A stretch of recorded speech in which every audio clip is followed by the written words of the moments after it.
April 24th, a productive use for contempt.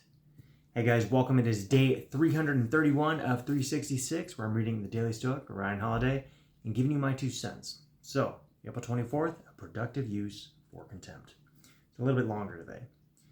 Just as when meat or other foods are set before us, we think, this is a dead fish, a dead bird or pig, and also, this fine wine is only the juice of a bunch of grapes, and this purple-edged robe just sheep's wool dyed in a bit of blood from a shellfish. Or of sex, that it is only rubbing private parts together followed by spasmic discharge. In the same way our impressions grab actual events and permeate them, so we see them as they really are. That's from Marcus Aurelius in Meditations. There is one Stoic exercise that might well be described as contemptuous expressions. Stoics use an almost cynical language as a way to dismantle some of the fanciest or most coveted parts of life. Marcus's joke about sex, why would he say something like that?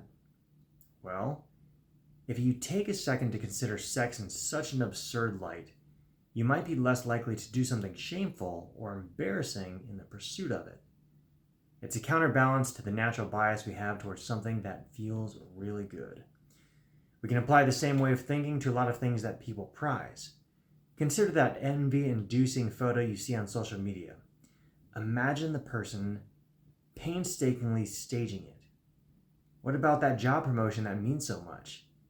Look at the lives of other so-called successful people. Still think it holds magical power? Money, which we want more of and are reluctant to part with, consider how covered in bacteria and filth it is. That beautiful, perfect person you're admiring from afar, remember that if they're single, other people must have dumped them at some point.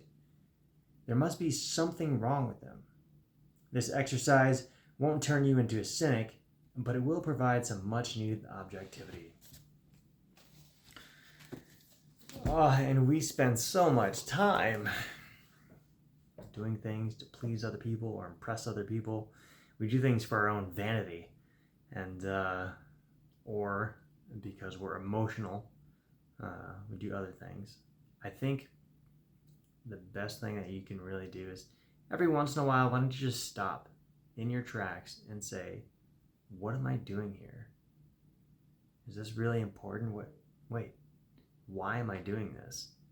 Is this event that I'm partaking in getting me to where I want to go?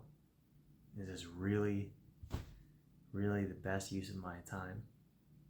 Could this time be better spent with my family or friends or doing something productive or useful? Just stop and think what you're doing every once in a while, and try to look at everything objectively as you can. That's it. See you tomorrow.